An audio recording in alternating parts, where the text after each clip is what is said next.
Welcome everyone to the online church community of All Saints with Holy Trinity and to this week's Ministers Muse. We experimented with this last week and had some lovely feedback from folks who were able to tune in at the time and from those who watched the recording afterwards. So thank you for encouraging us in this.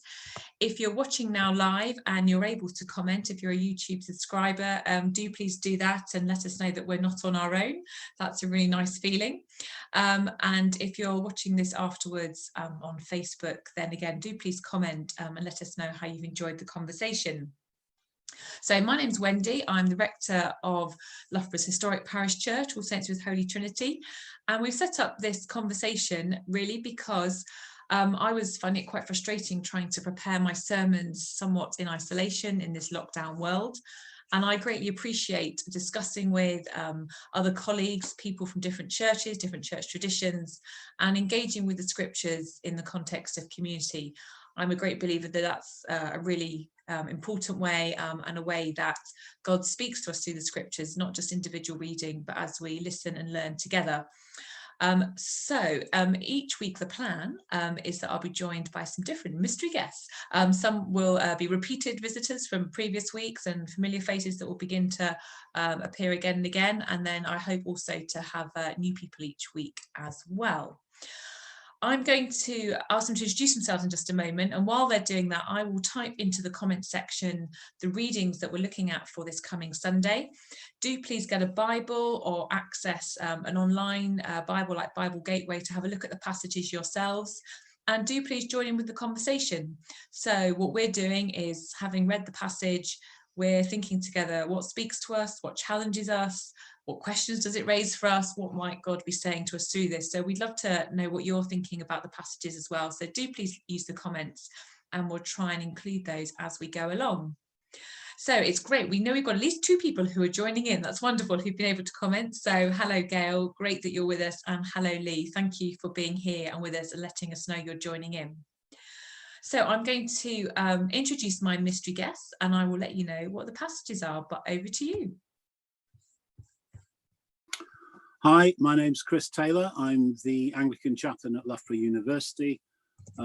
Anyone who was listening last week knows quite a lot about me already because I go on a bit. I'm a father of three lovely children who aren't children anymore. They're all grown up and with their various partners dotted around Leicestershire.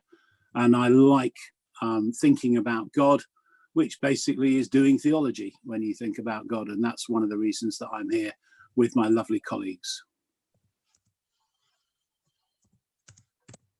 Hi, I'm the Reverend Andrew Lomax, Methodist minister in Loughborough, superintendent of the circuit. If you don't know what a circuit is, it is 11 different churches which we group together. There are 3 ministers all together in the circuit, and the churches, well, furthest one away from where I live is about 7.5 miles, so they're not too far away from each other. And ever since lockdown happened and we could no longer worship in our buildings, I've been leading a service from my home each week for just half an hour, which has been a real challenge, but it's been an exciting challenge, one that I'm enjoying, and one that I've been pleased to be able to share with other preachers within our Methodist circuit who have been able to have access to the internet and to lead worship from their homes. Much as I know we'd all love this to be over, I'm quite enjoying it. Oh. Thank you. And last but by no means least. Hi, I'm Alison Booker. I'm vicar of some villages over on the east side of Leicestershire and also rural area dean, so supporting the various clergy and lay ministers of those villages. Which is great. I'm someone who loves being outside and walking, so this has been a bit of a restricted walking, but actually I'm meeting masses of people who are also now out walking, and that's quite exciting.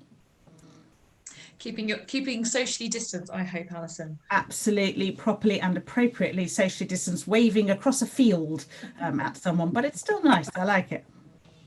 We are finding out we're having conversations. I had one yesterday, actually, didn't I, with you, Gail, who's watching today, on the side of the riverbank, stood suitable feet from each other, shouting nicely at each other. But there we go. So thank you for joining me today, Chris, Andrew and Alison. It's great to be together and to look at the passages. So we're going to kick off with the gospel reading, which is John 14, 1 to 14. So I think I'm right in saying it's in lectionary year A when we have Matthew the rest of the year. During these weeks, we get John's gospel. And this is the starting part of what gets called the farewell discourse in John's gospel. So it's sort of Jesus's last words, as it were, or a stylized version of near the end of his life. And some very familiar words here, some words I don't know about the Methodist context, Andrew, but I know certainly it's a very, this passage includes the words that we often use at funerals. So I think, Andrew, you're going to kick us off, weren't you? What are you drawn to in this passage? What's this saying to you for today? Well, there's a huge amount in the passage, as you say. It's a very familiar passage to all of us who conduct funerals or attend funerals. It's headed in my NIV as Jesus comforts his disciples. In a sense, he's preparing them for a time when he's no longer going to be around physically with them. The one thing that I'm really drawn to is verse 3, where Jesus says, I go to prepare a place for you and I will come back and take you to be with me. What does he say? He says, take you to be with me that you also may be where I am. I often get my tongue twisted around some of the way these words are written. But something about the presence there that speaks to me. He's particularly talking about a time to come. He's spoken about the mansion, the Father's house where he goes to prepare a place. I'm not sure that's always a very helpful image, because in my head, which is sometimes creating strange images, I have this picture of a Premier Inn with those long corridors and all those room after room after rooms. They're a little bit like a prison. That's not what Jesus says. Jesus doesn't say, I go to prepare you a room amongst many millions where there'll be so many other people there, you'll never see me. In the verse that I'm drawn to, it speaks about the presence of Jesus. You will be where I am. We will be together. Not that I'm going to abandon you in a room and you have to get on with your neighbours, whoever they are. But we shall be together. So in death, there is that presence, that assurance that we will be where Christ is. And I like to link that with the presence of Christ with us today. Christ is with us now, Christ will be with us in the future. So what does that make of death? I know we talk about a doorway and a horizon and all the other kinds of things. It is just a process we go through. It's easy for me to say because I'm not facing it. It's completely different, I think, for someone who has to face that more immediately. But it is particularly the presence of Christ with us at all times, not just in the future. It's not just a future hope, but it is a present reality. I think that's really important. It's really powerful, particularly at the minute, isn't it? Alison, you were going to chip in. Yeah, this has one of my favourite biblical characters in it, Thomas. And I like Thomas because Thomas has that habit of saying the thing that's in his head. I wonder whether he's one of those people who, when he hears it said out loud, he goes, oh, did I say that out loud? When I'm reading, often after Thomas, I can hear him going, oh, did I say that out loud again? But it's great. I love it because, in all of this, I love that fact that you're talking about it being labelled as Jesus comforts his disciples. Thomas doesn't appear to be very comforted. And I hear in his question, the same, I guess, reflected back a little bit where we are now, the kind of, we don't know what comes next. Actually, that's filling me with a bit of anxiety. And Thomas kind of vocalises that in the, hang on a minute, if we don't know where you're going, how can we know how to get there? If we don't know what's coming next, how can we know? And actually that's quite an uncomfortable thing, to not know what's next.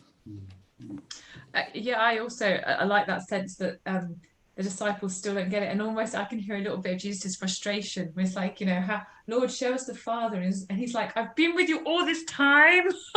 What more do you want? There's a bit of human interaction with all that stuff, isn't there? Chris, what were you going to say? I was going to say exactly what you said. I really like Philip and Thomas and Peter because they're all the ones that sort of do their thing. and are intensely human and intensely don't get it. We've just had Philip Saint's Day, of course, and I did a little muse on him, and he acts in the same way as Peter and Thomas, in the sense that they all enable Jesus to reveal more stuff about himself. John's gospel, I think, is one of the central planks is that Jesus can't do anything without God. Jesus is incapable. He says constantly, I can't do any of this unless God okays it, unless God is actually helping me, unless my Father is enabling me to do it. And again, we have this. I am with the Father is within me.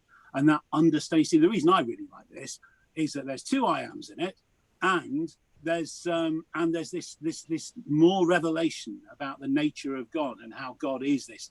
So the Rublev icon, God is Jesus is God. There is no confusion there. Jesus is saying very clearly that I am in the Father and the Father is in me. So if you see me and you understand what I'm about, you've got a pretty good chance of understanding the nature of God. And I love this passage. I think it reveals so much. And there's that don't worry, and it's almost like Pharrell Williams, don't worry, be happy, have faith, pray. If you do all that, I mean, we're not forced to be happy, obviously, but it's just that song. But Jesus starts it off. Don't sing, Chris, don't sing. That will No, I can't. Jesus starts it off with, don't worry, do not let your hearts be troubled. Just have faith, do good stuff and pray. If you can manage that, then you disciples, the foundation stones, we'll come to foundation stones later, of what may well happen are going to be okay. And then the later bit is ask for anything in my name and it will be granted to you. It may not be granted in ways that you expect, but it will be granted. And that's that I love that. It's a really good passage. It's really dense, as Andrew said right at the start. There's so much in it. I know often obviously this text is chosen for funerals and the image of the home, and I've never thought of it being a Premier Inn before, Andrew. I can see how that is. Absolutely. Yes, not a particularly helpful image, but yes, that sounds absolutely ghastly. But I think where I often go with funerals is that sense that it will be a place where we feel at home, and the home sense, and that kind of thing. And I did this last week where I can never remember where I've read it before, but I'm sure as well I've read this idea that when there's a betrothal, again in Jesus's time, then the groom has to go and is actually physically building, extending the father's house so that he can bring his bride to be with them. And I remember reading that thinking, oh, I love that. So that actually, there's something of what's going on with the life of Jesus. He creates this space for us to be with him. There is a challenge, is there not, in the latter part of this passage? The whole thing about I will do whatever you ask in my name. If in my name you ask me for anything, I will do it. And I hear what you said, Chris. And we always put that caveat: God always answers your prayers, just not always in the way you think. That's not what Jesus says there.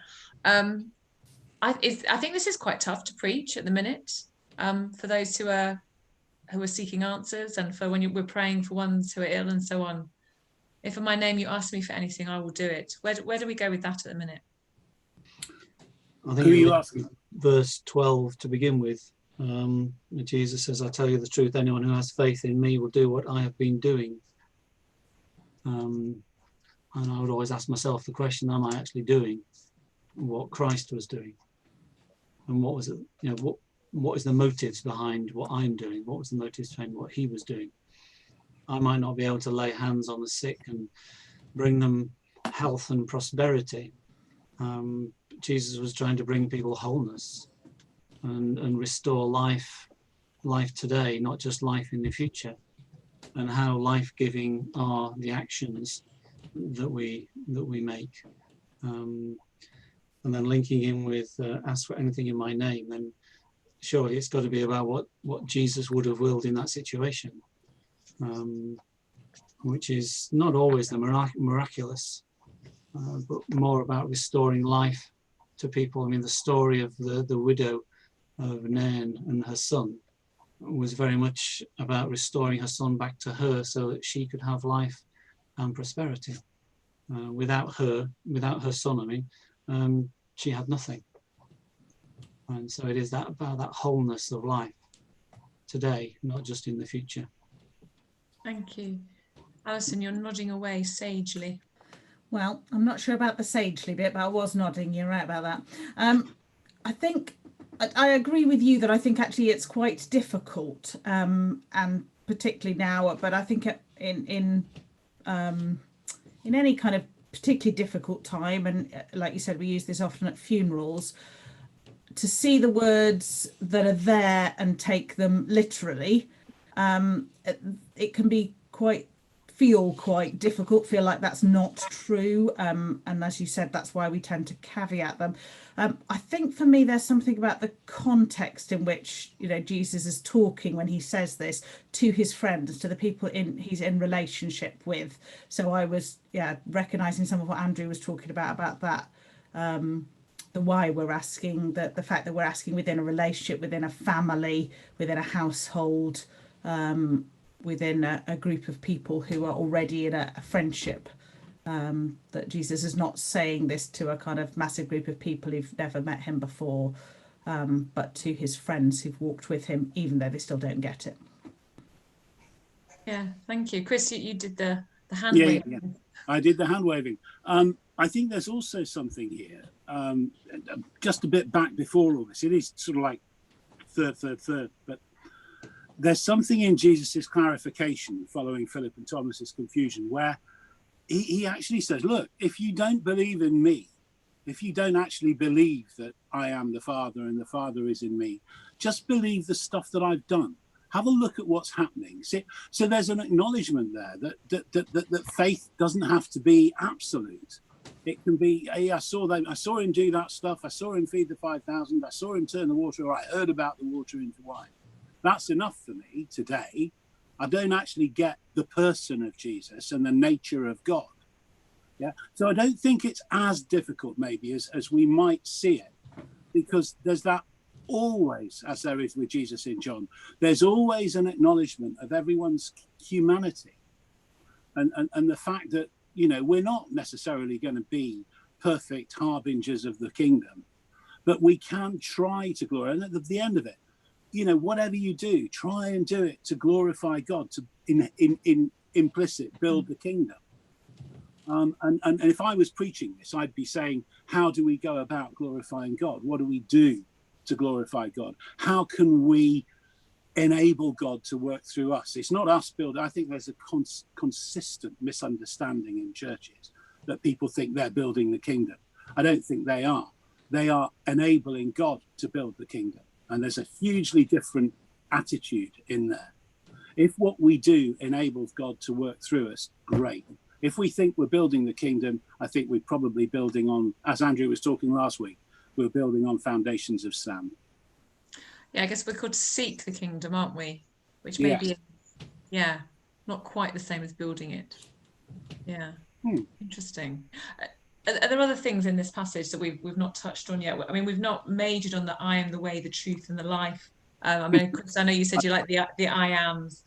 No one comes to the Father except through me. Discuss. What does that mean? You're right. Sorry. Was that to me or was that to Alison? No, it wasn't. Pause for a minute. Let me. Andrew, Alison, have you got a reflection?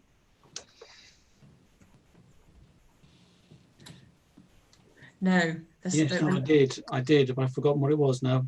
I'd have to go and look it up because I wrote something fairly interesting down about this and I've forgotten what it was. It's a way of rearranging the words into a different sentence. No, I'm going to have to think about that one. That's all right. That's okay. Go on, Chris. Well, I touched on this last week.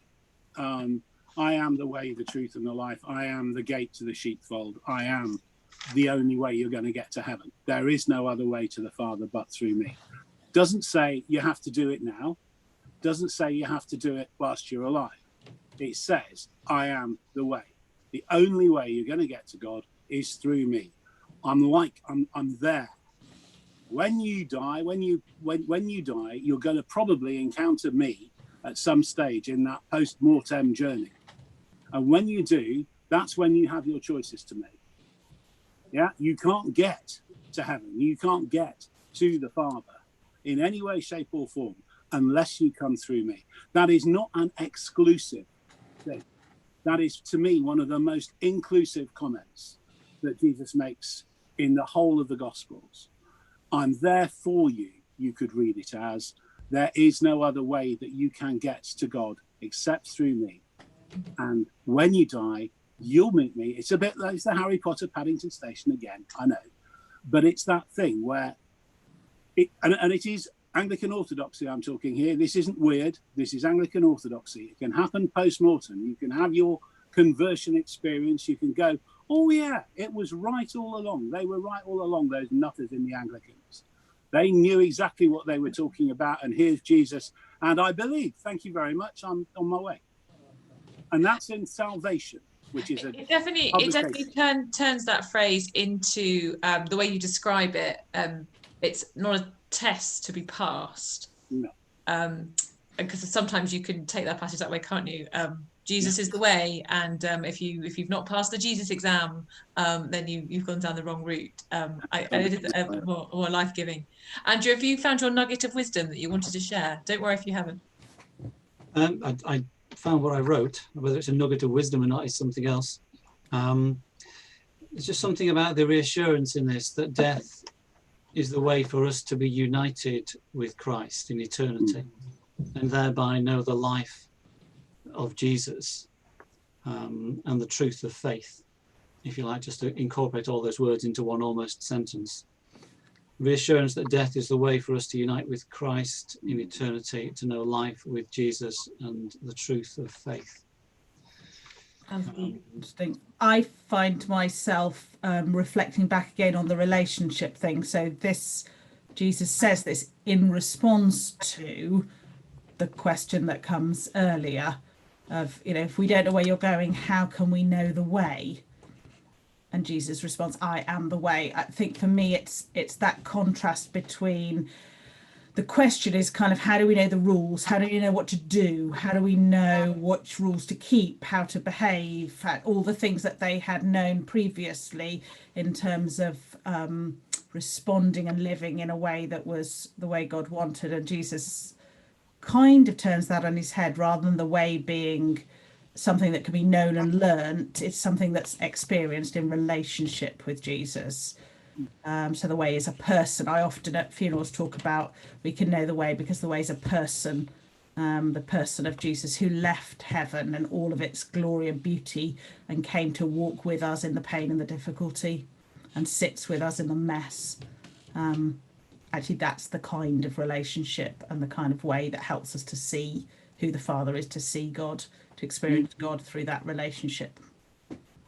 Thank you. I'm just bringing Gail, who's put it in the comments watching today. Thomas seems to reflect where most of us are, especially now, which I think is something you mentioned, Alison, at the start. We do not know where you're going. How can we know the way? If you were to speak words of comfort to Gail or to the others who are, worshipping on Sunday, hearing that passage, what would you say? I think for me, it's about that thing I was just talking about the we don't, I think I'm with Gail. I hear Thomas and I think, actually there is something about not knowing the way that is disturbing, that is not comfortable, that does reflect some of our anxiety. But Jesus' response to that is about being the way, being present with us. And I think that thing that I was just talking about Jesus, sitting with us in the difficulty and the mess, not kind of fixing it instantly, but being present with us, and that we can take comfort in that, even though the unknown remains unknown, at least at the moment. Thank you. We're almost where we started with Andrew's reflection on this is about presence, being in the presence of Christ. Fantastic. I'll move aside just a moment to our second reading, but is there anything else anyone wanted to chip in on the gospel, on this passage, before I move it on? Just again, to echo what Alison was saying, and there's just before this passage, Simon Peter again does his intensely human thing, and Jesus tells him that he's going to deny him 3 times before the cock crows. And then you've got Thomas, and then you've got Philip. You've got these 3 friends of Jesus who still don't fully understand, who still haven't got it, who are still in a deep relationship with him. And they're broken and they don't see and they don't understand, but they're trying really hard.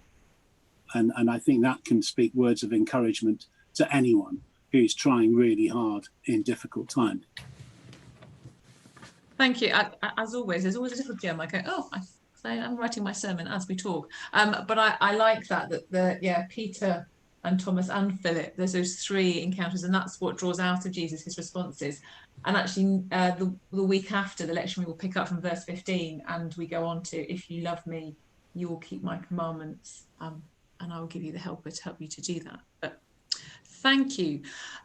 Let's we may well circle back round to the gospel by the time we finish our conversation, but let's just move on to the second reading, or I suppose what comes the first reading in Anglican Church, or an Anglican Church that does it properly, will be the Acts reading. So we always have a section of Acts during the Easter season. The reading for this week is Acts 7:55 to the end. And it's the stoning of Stephen. So we have this whole thing in chapter 7. Stephen has been dragged before the council and is going to be murdered. But he makes this long speech, or Luke records, puts in place this long speech, and Stephen rehearses all of salvation history. And then we get this very short passage, but it's about Stephen's death and him looking up and seeing the heavens open and the Son of Man. Who was going to kick off for that? That was Alison, that was you. Yeah. What do you take from the stoning of Stephen? Well, indeed. Fascinating, short reading, but with a lot in it for me. So I guess the first thing, and you were giving us that bit of background, I always kind of wonder, how do they know what Stephen saw? Was he saying other things that were not written here?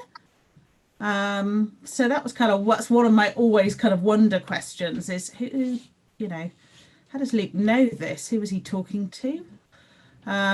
Was Stephen saying other things that we don't have recorded here? We've just got the highlights, as it were. And also, of course, the fascinating thing that Saul is present at this, who will go on to persecute the church and then to become Paul.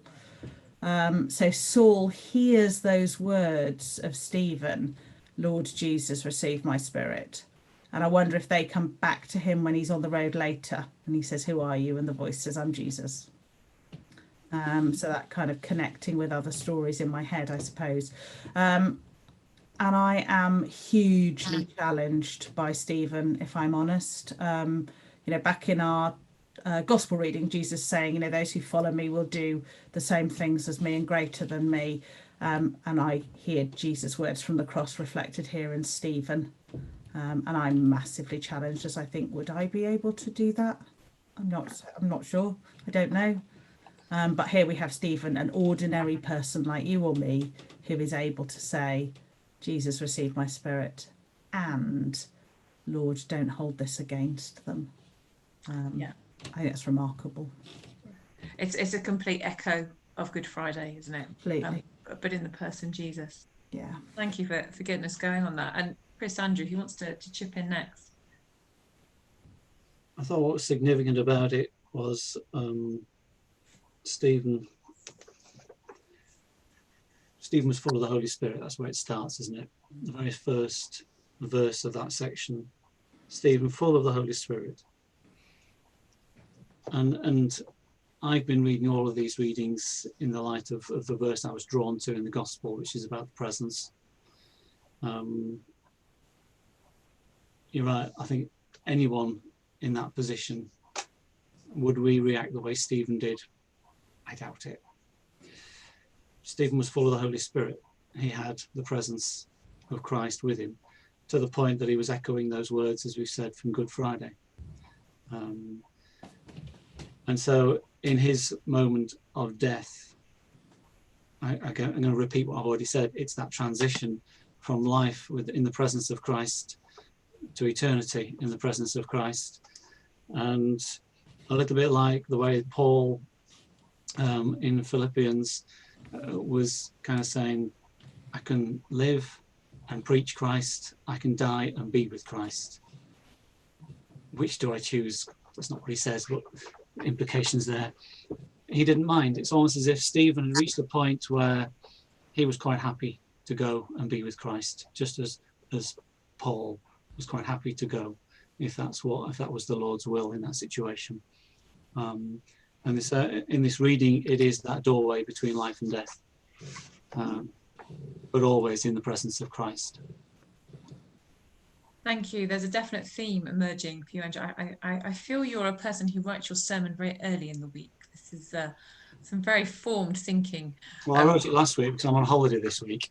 I remember. That's so cheating. That is so cheating. But we won't ask you to preach the entire thing before you get to the end, but that's definitely cheating. Chris, what do you want to chip in on the Acts reading? Well, again, I hear what Andrew and Alison are saying, and I agree entirely. I'd add that this is preceded by a whole account of the truth of Jesus as Stephen understands it. So he's there, he's told the story of Jesus in relation to the Hebrew nation, in relation to how he sees and understands that. And he has confronted these faithful Jewish folk with what he sees as the truth. And they don't want to hear the truth. They cover their ears. It's quite difficult for me because my ears are quite big, as you can see. But they cover their ears and then they chase him and then they deal with him because they don't want to hear the truth. And I think, for me, Andrew, in response to what you were saying, I think that if I'd spent a whole afternoon holding forth on the story of Jesus and how important it is and how important he is in relation to our relationship with God, and then someone didn't want to tell me, I think I probably would. I'd be stuck with it, wouldn't I?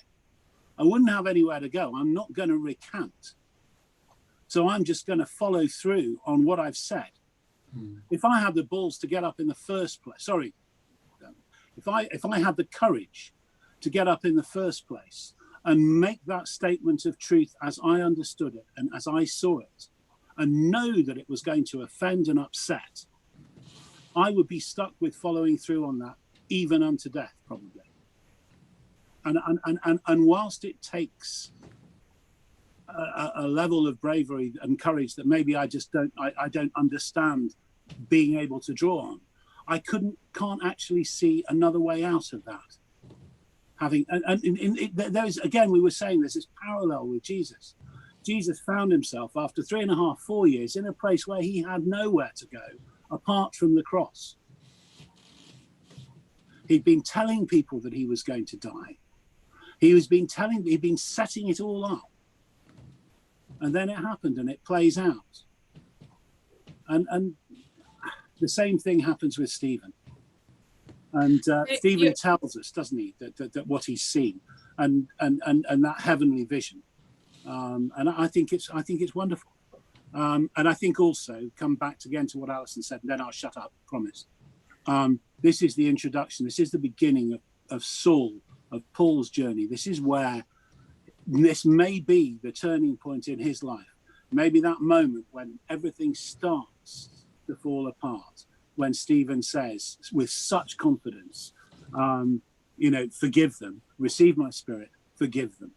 Yeah, that could be the moment that changes Paul's life and all his certainties start to crumble.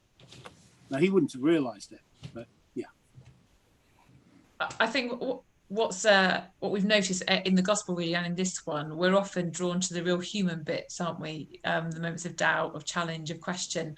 And the bit I like, actually, the lectionary leaves it out, but verse 54, which just precedes it, about the crowd, when they heard these things, they became enraged and ground their teeth at Stephen. And I really like that, or I recognise that. And as you were talking, Chris, about this idea that Stephen's been, preaching, speaking all afternoon, giving the case for Jesus, and they didn't want to hear, and the blocking of the ears, and then people get angry. How we see that. So we're seeing that, I don't know, a bit at the minute, maybe not as extreme in this country, but the stuff going on in America, the reaction to the COVID-19 stuff, when you don't want to hear the truth, or you don't want to hear this something that's going to completely change your worldview, people block their ears but then they get angry. So we're seeing a bit of kickback against the environmental science as well. You know, we're really angry with these people who are telling us something that is going to challenge us and so on. And the way, I guess, also I'm always struck with this, the way that mobs work.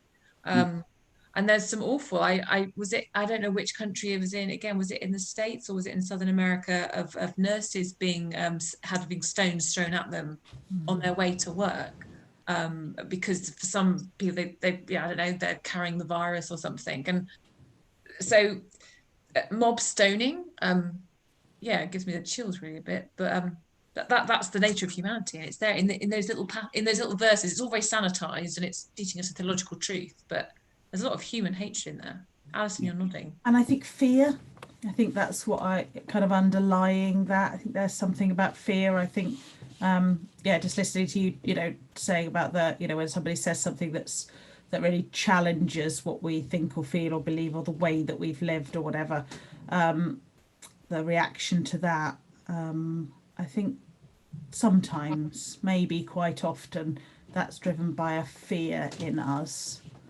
And I wonder if some of Saul's reaction out of this and the crowd's reaction was out of fear for what was being said, whereas Stephen doesn't have that fear, of death, is able to say those incredible things.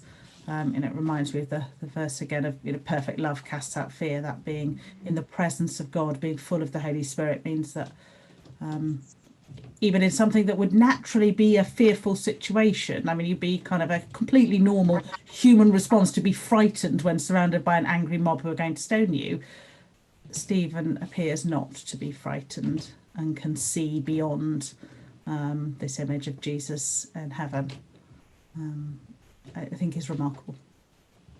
Yeah, thank you. Other bits of reflections. Are there any more that we want to say on Acts? No, we've got a fearful, angry mob. We've got a faithful Stephen who's in the presence of Jesus. And that powerful bit, Lord, do not hold this sin against them. Do you know what? I think I hadn't noticed that before. Or when I think about this story, I just think about Stephen doing the receive my spirit bit, but the replica of Christ on the cross. Let's leave Stephen and the little teaser of Saul, who had to become Paul, and let's look at the epistle reading. So each week as well, during these weeks of Easter, we're in the Epistle Peter, and I would love to know from a compiler of the lectionary why we now go backwards. We're in chapters, I don't know, we've rewound, I don't know why. 1 Peter 2 verse 2 to 10, and we get this stuff about being living stones. Well, there's the obvious connection with the last reading, isn't it? Oh, go on, Chris. The lectioner obviously went to a thing and went stones. Where does stones crop up in the Bible? Stephen and 1 Peter 2. There's the connection. It's stones, isn't it? Right. Okay. That's why they put them together. I can't see any other reason. Can you really? I don't know. Sorry, I was just echoing what you were saying. That's all right. You were going to lead on this one, Chris. Is there anything other than the fact it's stones? What strikes you about this passage, particularly, in the current context? What's speaking to you in it? It speaks so many things. There's a direct reference to Hosea, when you are not a people. So there's an Old Testament, a Hebrew scripture reference right at the end of it. It's this like newborn infants long for pure spiritual milk, so we're all children. We can't actually really, and it tells us we're never going to really understand about God. We can try, but we're only ever going to really we're never going to get beyond the stage of rusks and milk. We may not even get beyond the stage of milk. We're certainly not going to get to solid food because we can't understand the nature of God. We can only try. So that starts at the beginning. Come to him a living stone. Well, that's fabulous because we are so preoccupied. Certainly people with small elderly rural churches and other elderly parish churches are so preoccupied with fabric and dead stones then I think, you know, we've got to think of ourselves, the church, as living stones and people who are involved in all of that. So the church is not a building. The church isn't a series of buildings.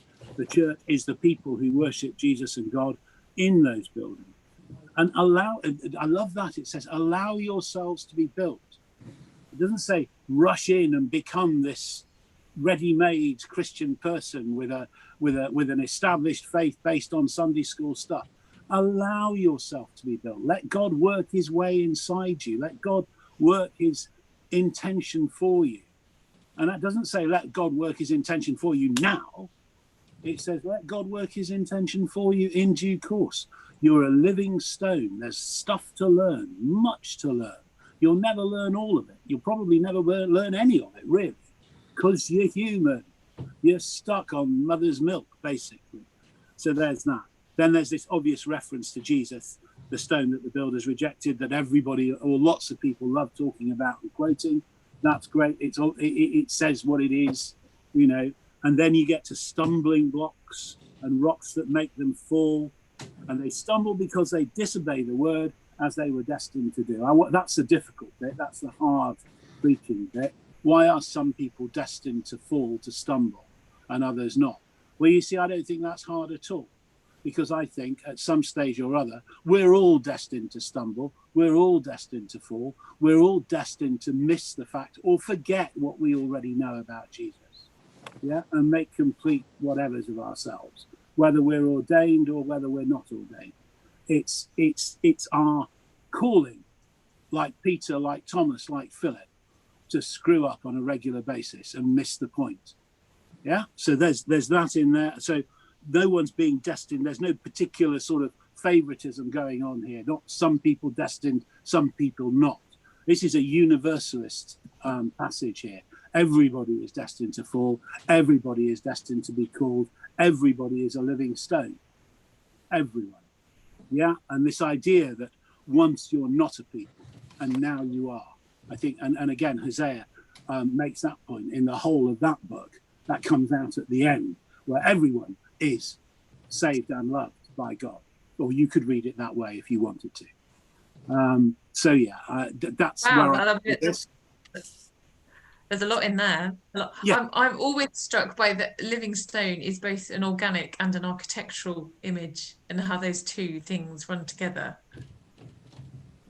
Absolutely. I find that quite interesting. There's lots I want to come back at you on, but I'm just going to pause for a minute. Alison, Andrew, Alison, you're just thoughtful face. Yeah, thoughtful face. I think it's that reflecting on the living stones and the buildings thing for me. I often hear them put as opposing ideas, that the church is not a building, it is a people, or church is a building, and church community is people, that kind of trying to hold them as opposites. And I think my experience of, just being a vicar, sharing with Christian communities, all of mine out here, the 5 villages have, ancient churches, ancient church buildings that are the church, as well as communities of people that are the church. And I think for me, holding those two things together is actually really important. It's a bit like, in our homes. We have a physical building. We're fortunate enough to have a home, a physical building that is the house in which we live. But it is our home, and there is something about the building that reflects and takes on that relationship that makes it a home and not just a building. And I think for me, that's the thing with our churches as well, is that the community of living stones, the people, impart and share with the building something of that means that physical stone church becomes a home, and shares in that living stone thing. It's not just a building. It feels different. There is something about it that folk who walk into will often comment on. I think that would be a really interesting thread, preaching in this particular context, where we're having this tussle about our church buildings being closed. I don't know what the the dialogues like or the conversation like in the Methodist Church, Andrew, but Anglicans have tied themselves in not on Twitter over the last week, and there's a lot of I would say quite unhealthy public arguing about church buildings, but some people are really lamenting not being able to be in their church building. Some people are rejoicing that we're not, and it's drawing out all sorts of things. How would you say Methodists relate to their buildings? I don't know. Is that a fair question? There's probably not a Methodist response to church architecture. You're asking the wrong person here, because I've never stayed long enough to be that attached to a church building. Well, my father was a minister, and so as a child, I grew up and moved every 5, 6, 7 years. So I've never been particularly attached to a place. I have been minister of a church where 3, 4 generations of a family have all worshipped in the same pew. So the building itself for them meant a great deal more than many others. And the idea of removing the pews, and so their great-grandfather's graffiti was gone forever, it was just an appalling idea. We never did. They were listed with the rest of the building. I mean, I can think of some of our churches where, because of the nature of the congregation, the age profile of the congregation, when we have a circuit service, which we would do at least once a year, and we'd invite all 11, 12 churches to come together. 1 or 2 little village churches, nobody comes, because they're reliant upon others to drive them from there to wherever the circuit service is going to take place. If that building ever closed, I don't even know what that congregation would do. Would they go and join the Anglicans? Would they go and join the Baptists? Would they just give up altogether? I'm not sure. They certainly wouldn't travel out of their village to another Methodist church. That's not so much about their building being important to them as saying something about their age and perhaps inability to organise themselves, but I won't name the church because I said that. Some Methodists are very precious to their buildings, others maybe not so. Trinity, where I minister in town, is 50 years old, and some of those folk who were there at the beginning, they left their old church, came to the new church, and they've been in this new church now 50, 52, 53 years. I'm not sure that they're that attached to it, and that if it was no longer there, they'd be upset. I think they need a place to gather. I think that's what's important. But in our current times, worshipping through Facebook, the sense of community, which is much more than the Trinity, even though it goes out on the Trinity Facebook site, it encompasses people from a lot of the different churches, because I think the congregation must be in the region of 100 to 150. There is a real sense of community. As people arrive, it's just like a Sunday morning where people write in the comments box, "Hi, good morning," and people are responding to one another, and you see all these little balloons of conversation going up, which is absolutely fantastic. And we've even started after the service. The service comes to an end. We stop being live. We make a cup of coffee, then we go live again for a time of coffee and conversation. And I show photographs that people have sent to me during the week of what they've been doing, so I can share those with other members of the congregation. And then people make comment on those through the comments box. So it is that kind of coffee time where we're still in isolation, but we still have that sense of community. And that was going through my mind when Chris was speaking about the church not being a building.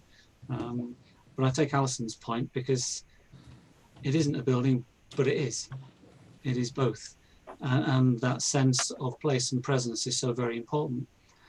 And I know of some people who really struggle to worship through the internet, because they're in their own home, they're staring at a screen, they're not in that place. And we all know what it's like to walk into a sacred space, whether that's a Christian place of worship or Stonehenge or anything. Okay, maybe people don't like Stonehenge, but for me, a stone circle is a place where people have worshipped and has a sense of presence. They might not have known God in the way that I know God, and their style of worship would probably be fairly abhorrent to us today. But nevertheless, it's a place that has a sense of presence because of worship to God as they understood God at that time. So there is something significant about buildings, but something equally so about people, even gathered on the internet. And I guess those are the lessons that we're learning at the minute, aren't we? And to what extent virtual space we can be built up. One of the things I always am interested in when we read, particularly the epistles, is whether it's you as an individual or whether it's you, the plural. Someone's going to be very clever and get out their Greek at this point. I'm not that clever. Not me. But I am, and maybe you know this, Chris, but where it says about being, let yourselves be built up into a spiritual house, I really want that to be a you plural. I don't know if it is. I don't know if the text justifies that, but that's what I want it to say, because again, I think this is again something about community, and there is there's the two poles, isn't there, in Christian living? There's the personal discipleship stuff, and then there's the corporate thing. And it's not that I don't think it will be built up into this beautiful, living temple. It's that we are, and I think that's probably more profound than the sort of the individual perfection stuff. I'm going to take a punt and say it's plural, and I'll get out my Greek commentary later. No, I think you bang on, because it says like living stones immediately after. Thank you very much. Bang on. And the thing that I've missed, and well, how would I miss this? I don't know. But two things I've spotted, well, that seem to speak to me. One, chosen and precious in God's sight. How could we miss that? It's so important. We are all human beings, chosen and precious in God's sight. And I think that's really important. And I found the link as well. It isn't just stones. It's proclamation and doing great work. So in the John thing, do greater works than I have done. In Stephen is proclaiming the word of God, and here we're called to proclaim mighty acts. So you can actually see a huge connection there. There's also a connection with the presence as well. I just thought I'd throw that one in. Yeah, no, not going to argue with you. I completely agree with you. That's an unarguable one as well. Yeah. I think my thread a little bit is around life, because I'm the way, the truth, and the life, where we had the gospel and then living stones. Bit harder with Stephen, but again, he's giving up his life and he's seeing a life that's more than just his earthly life. I don't know quite if that's where I would take a sermon, but I shall ponder that for a few more moments, because I'm going to ask us to kind of give a sense of where we might preach on Sunday, feeling that Andrew has a distinct advantage here because he wrote one already. That's seriously impressive. So I'll tell you what, giving Chris and Alison a chance to have a think. I mean, Andrew, I think you've probably given us a bit of a preview of where you did go with yourself, where you will go on Sunday. But sum up for us with those passages. Will you preach on Sunday? What's the theme that comes out for you? I am simply using the gospel reading, partly because with a 20-minute, half-an-hour service on Facebook, you're very limited. My sermons are, I would suggest, at least half the length that they would have been if I was in a pulpit. Because only 20 minutes then? Although they are getting a bit longer every week, actually. I keep trying to keep it down. I don't know, because I've not really read my sermon. I can never remember what I've written, let alone what I say. Presence, it is about appreciating God with us today. I think that's the point. We have the assurance of God with us in the future, but it's where do we recognize God today, knowing that God is with us, especially when we're not able physically to gather together as a community. It's brilliant when I ring people up, and I don't know what I expect when I ring somebody from the church up, but they're always cheerful and they're always positive, and they're always saying, "Oh yes, we're all keeping in contact with wonderful. It's great. We're keeping in contact with one another more so than we ever used to." One person says, every day somebody's ringing me. Maybe 2 or 3 times a day I'll have phone calls.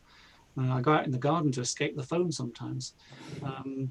But that sense of presence is there in those phone calls because we experience God in others. So it's just to be encouraged, really, that even though these are difficult times and people are longing for them to be over, we need to appreciate what there is that is good within these times. And one of those questions I've been asking within our leadership at Trinity is, how do we find what is good and worth keeping within these times that we can take forward? When we go back to things, however long that takes, what are we going to miss from this time? What have we not missed from the time before? And how are we going to develop that, I guess? How are we going to grow that, keep that, so that something good comes out of this in the long term? Whether that creeps into my sermon or not, I don't know. But Thank you. Chris, you're not preaching on Sunday, but if you were preaching, what are you feeling in your spirit? What would you be saying? No, I got three things. As always, it's humanity, the essential humanity of Peter and Thomas and Philip. Stephen, an ordinary person who's filled with the Spirit and transformed, but he's human, and then becomes something in a way, almost in his death, becomes more than human in front of our eyes as we read. It's an amazing transformation from orator to visionary, revealing stuff about the kingdom. And always, Jesus is the way. That you can't ignore an I am saying. There's two in there. I'm probably going to ignore I am in the Father and he's in me, and concentrate on I am the way, the truth and the life, and talk about that in a universalist context. Well, you need to do a virtual pulpit then anyway, Chris, don't you? You have to... Well, I'd need another 10 minutes of Andrew's service, and then that'd be half an hour. Alison, I know you're not preaching this weekend, but if you were, I think for me, I think it would have to be kind of located in the now for me. So I can't come to these passages without realizing that what I'm living through, what we're living through, is affecting the way that I'm hearing or reading things. So I think it would probably focus on the relationship, that relationship and presence of Jesus, I think, is in all of these readings. So something about our relationship with God, something about the 1 Peter has that phrase that talks about God who called us out of darkness into his marvelous light, and that repeats again at various points.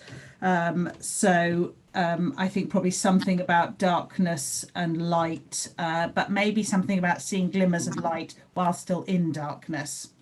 And I think probably I would go back and read again some of the Viktor Frankl stuff on, talks about out of experience of the concentration camps, about our ability to choose how we respond to things.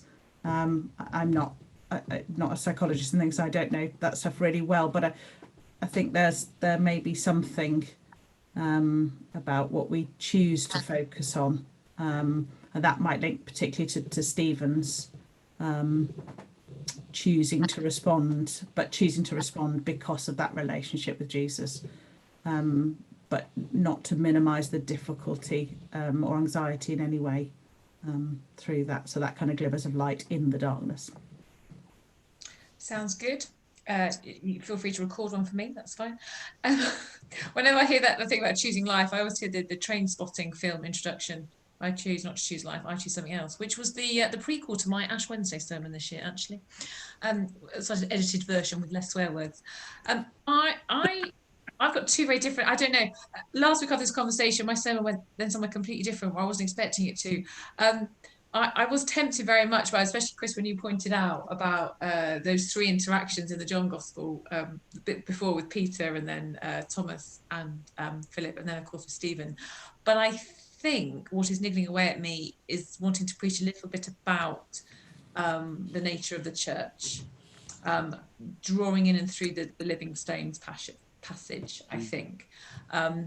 Because that's a lot of the conversation I'm having at the minute with people, or the thinking we're doing is, what does it mean to be the church in this new context? So therefore, I think we're relearning some things about what it means to be the church. What does it mean to be being built up into being living stones, a royal priesthood, and all of that tied into the relationship stuff, and being in Jesus. So there may be a mashup, actually. I can feel the word presence appearing quite a lot. I feel like my sermons, I'll have to have little notes at the bottom. This sermon comes to you via Andrew Lomax and his presence. So yeah, I think that's where I might go, but we will see. Someone who listened to this last week then said to me, I then listened to your sermon on Sunday, Wendy, and it bear no relation to the conversation. I thought, well, no, actually, but this is a springboard. So we are just coming up to the hour. I want to say huge thanks to Chris and to Andrew and to Alison for joining in the conversation. We hope you've enjoyed listening at home. We'll post the link to our Facebook page. So if you want to just comment and converse with one another about the text, or say, I didn't have a clue what you three were going on about, and actually I think this is what the texts are about, then do feel free to chip in. That would be wonderful. But all being well, I will see you next week for another midweek Minister's Muse. So thank you very much.